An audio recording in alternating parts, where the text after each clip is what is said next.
Hello friend, कसे आहात? आज आपण बनवणार आहोत भेंडीची भाजी.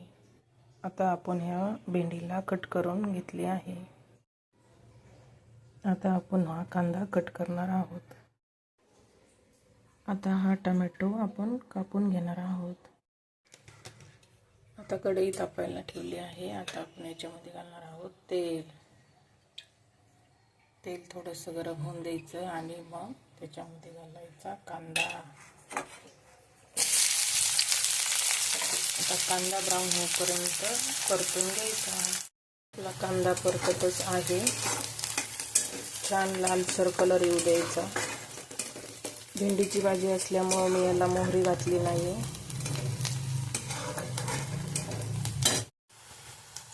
आता आपण घालणार आहोत कढीपत्ता,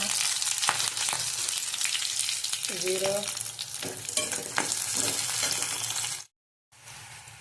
आता घालणार आहोत टोमॅटो आणि हे सगळं मिश्रण एकत्र परतून घेणार आहोत.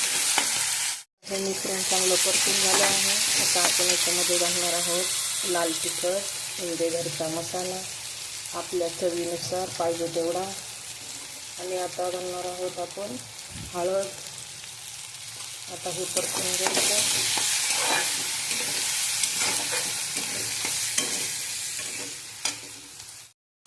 आता हे मिश्रण चांगलं परतून झालेलं आहे. याच्यामध्ये आपण आता घालणार आहोत कट केलेली भेंडी. आता हे मिक्स करून घ्यायचं. आता हे व्यवस्थित परतून झालं आहे. एक जीव म्हणजे सगळं सारण भेंडीला लागलेलं आहे. आता आपण चवीनुसार घालणार आहोत मीठ. भेंडीची भाजी परतून झाली आहे. व्यवस्थित छान शिजली आहे.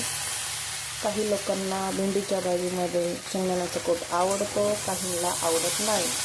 पण मला शेंगदाण्याचं कूट आवडतं, म्हणून मी जाडसर असा शेंगदाण्याचा कूट घेतला आहे. तो आता मी याच्यात टाकत आहे आणि असं मिक्स करून घेतलं. त्यानंतर त्याच्यावर घातली वाटाणा.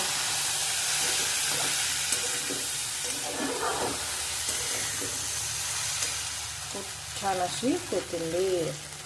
झाली आपली भेंडीची भाजी तयार.